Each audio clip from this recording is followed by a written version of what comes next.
And that's why it's getting hot, I can feel the heat. It's too cold, I can feel the street.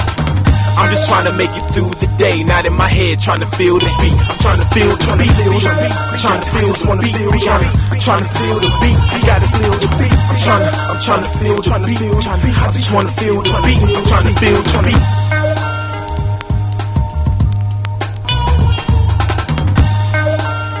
Feel the beat. Over the last 72 hours, 271 people have fallen victim to gun violence in the United States. Is now a good time to talk about gun reform? Happy Thanksgiving. Welcome to the best of the George Croom experience, presented by Ad Closure. Kyrie and the case for not canceling his free speech.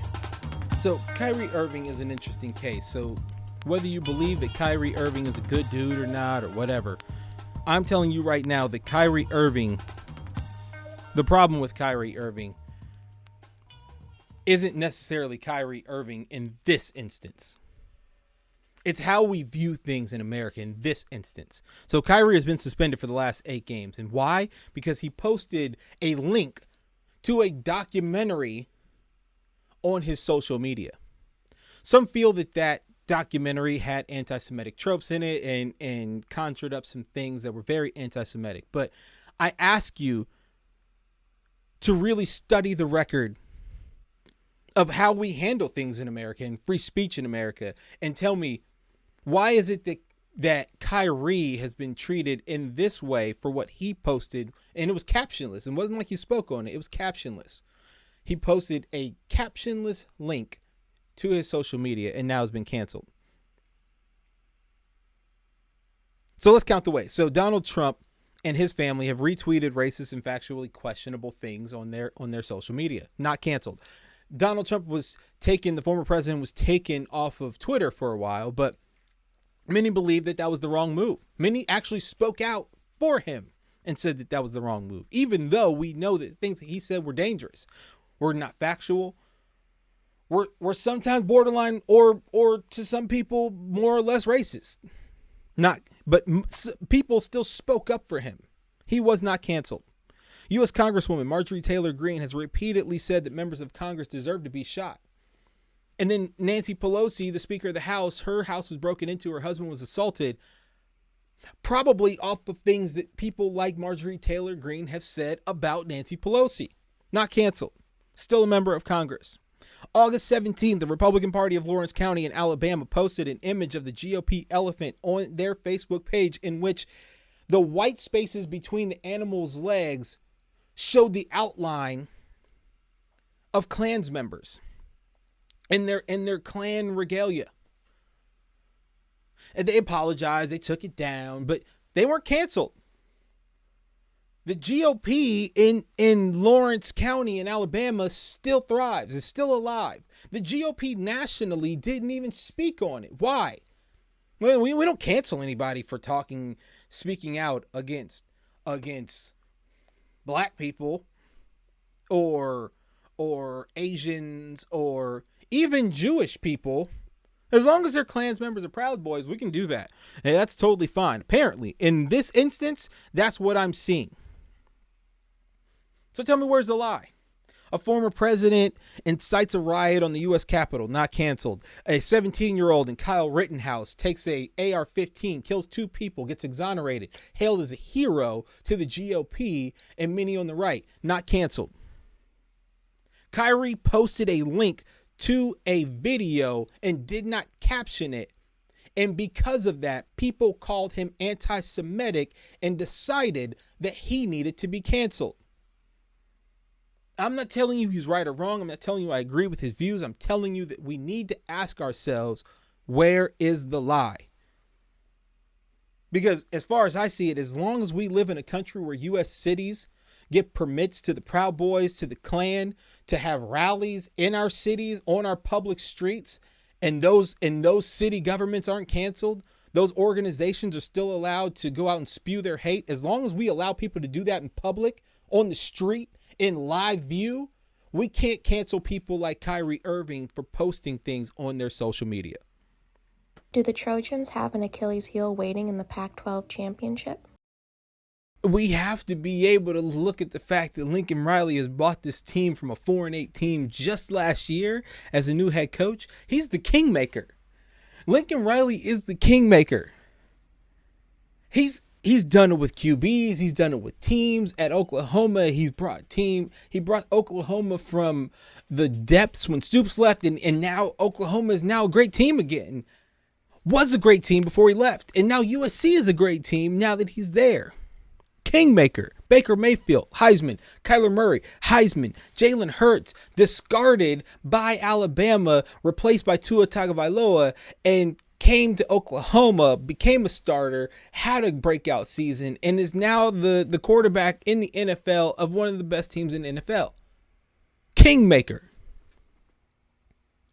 Lincoln Riley brings Caleb Williams over by transfer. He was a freshman last year. He was a sophomore this year. This kid has 33 touchdowns, just 3 interceptions, and a passer rating over 167 as a sophomore. Kingmaker. His team, if they went out, I'm sorry. So I have to look at it, and here's how I see it. I'm going to break it down like this. Here's how I see it. If Georgia wins out, which I don't foresee them not winning out, TCU will win out. They'll also be in. So that's 2 teams in the playoff system right now. Michigan will beat Ohio State. Ohio State fans are going to hate me for that. I might not be able to see my family for Christmas, but that's okay because Michigan will beat Ohio State. Ohio State will be a 1-loss team after this weekend. And USC will win out the last regular season game, and they'll win the Pac-12 championship, whether they're playing Washington, Oregon, or Utah State. I'm really, really, really hoping that Oregon State beats Oregon, and they only got to play Washington because I don't know if they can beat Oregon. I think it's going to be a tough matchup in the Pac-12 championship, and then they got to go have 2 more games to win a championship nationally. That's a problem for me. So I'm really hoping that they don't have to play Oregon. They just have to play Washington. They'll walk all over them. If USC wins the Pac-12 and goes in as a 1-loss team, there is no way that you can put a 1-loss Big Ten team into the playoffs. You've got to put USC in there. You've got to take the winner of the Big Ten. You've got to take Georgia, the winner of the SEC. You've got to take TCU because they've had an amazing season and they'll be undefeated at that point. And you've got to take USC, which means Lincoln Riley will have one of the most improbable and historic turnarounds in the history of college football, and he will have led a team that was a bottom feeder. We can say since 2017, but they've technically been a bottom feeder since Pete Carroll left there. You can fight me on that. They've been a bottom feeder since Pete Carroll left that team. The last time that I remember actually legitimately talking about USC and not in the terms that, oh, they might be good next year, they might not, was since Barkley left. What was that, like 2008, 2009? Bottom feeder. Lincoln Riley comes in one season, and now we're looking at USC as a team that, if they can keep Riley there, unless Riley bolts off to the NFL or he finds a job that's better than that, which the only job that I can think is better than that is going to Alabama and taking over for Saban, but I highly doubt that's going to happen. Unless that happens, look for USC to be a powerhouse year after year, and not one like Clemson. Clemson with 1 loss is already out of it. Clemson can't lose games during the season because in the ACC, all the teams are terrible. In the Pac-12, all the teams are ranked. Lincoln Riley could be in a position to recruit teams that make USC a perennial powerhouse beyond the level of what Pete Carroll could have ever done with that program. And Pete Carroll was a damn good coach. We'll be right back.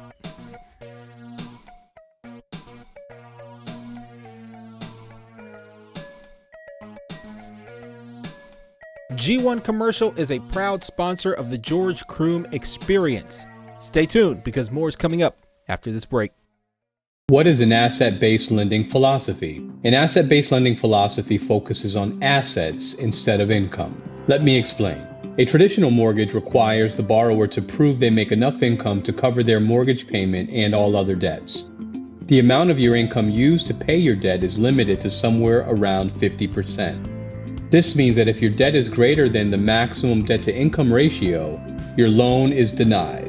An asset-based loan doesn't use your income to qualify. It uses the property securing the loan and its ability to generate cash flow or appreciation as the primary qualifier. In a nutshell, G1 Commercial Mortgage is a bank alternative mortgage finance company for real estate investors. If you get denied by a bank or do not want to go through the traditional bank underwriting process, give us a call. G1 Commercial is a company built for investors with investors in mind. If you're an investor looking to invest in properties and you need a loan, you've been denied for a loan, you need to go to G1 Commercial and get your loan life together.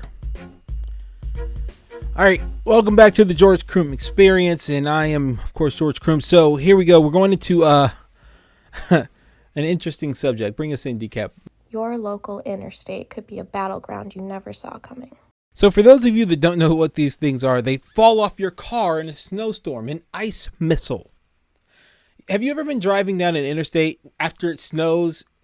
For those of you in California and some places in Texas and other places, you'll have no clue what we're talking about. Arizona, some places in Arizona, you'll have no clue what we're talking about. For those of you who live in places like the Midwest, who live on the East Coast like I do now, you'll totally get what I'm talking about when I say an ice missile. So you're driving down the road and you're going at speed on the highway, and all of a sudden, somebody who didn't clean their car off has the ice sheet that's sitting on top of their car fly off, and it catapults into the air and careens towards your vehicle.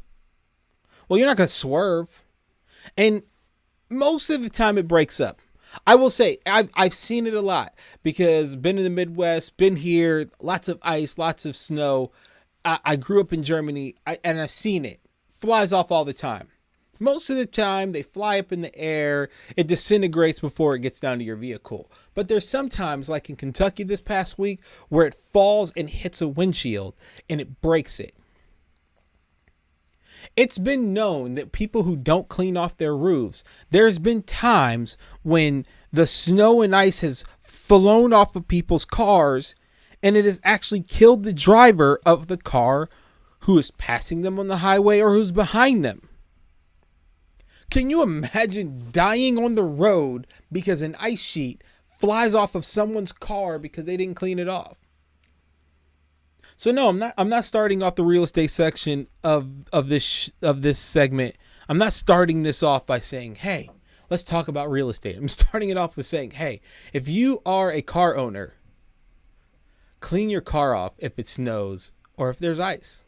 Or if cleaning off the car isn't your thing, there is car covers that will cover your hood. They'll cover your windshield. They'll cover your roof. And you just clip them on right before a snowstorm, right before it ices. And then you just got to take that off. All the ice and snow will fall off. And then your windows and everything is clean. You don't have to worry about it. Don't drive around with ice and snow in your car. Because it's actually dangerous and people could die. Nobody should die because you're too lazy or because it's too hard to clean ice off of your car. Be safe. Freedom or free doom? Have our founding principles left us lost? Next on the George Croom Experience.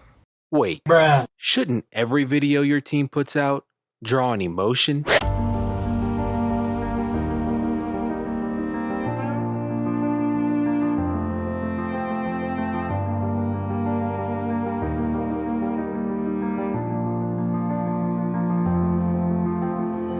Take the viewer on a journey.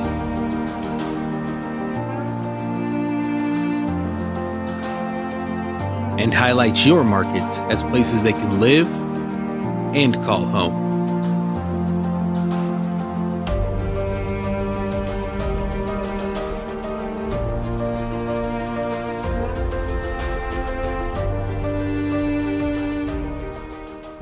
Are you a real estate investor?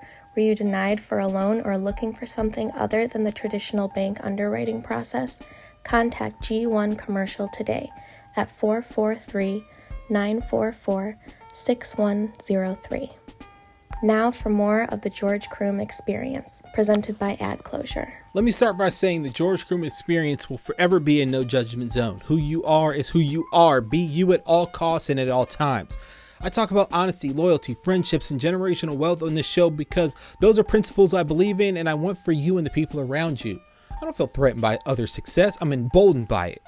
We tend to have a pessimistic view of the world. I want everyone to abandon pessimism and find a place within and without that makes them see the good. See the single mother on your block with 2 kids and multiple jobs as a superhero. See your supervisor that's a hard driver but happens to stay late despite having a newborn at home as being beast mode. We must start to draw inspiration from people around us that have qualities we don't currently possess. That's how we evolve. Looking at another being taking the same trip around the same sun as a marker, not a mark. It may be family, it may be friends, it may be a spouse, significant other. Whatever shape or form that person takes, see them as a beacon and be guided, not blinded. Be good to each other. I'll see you tomorrow.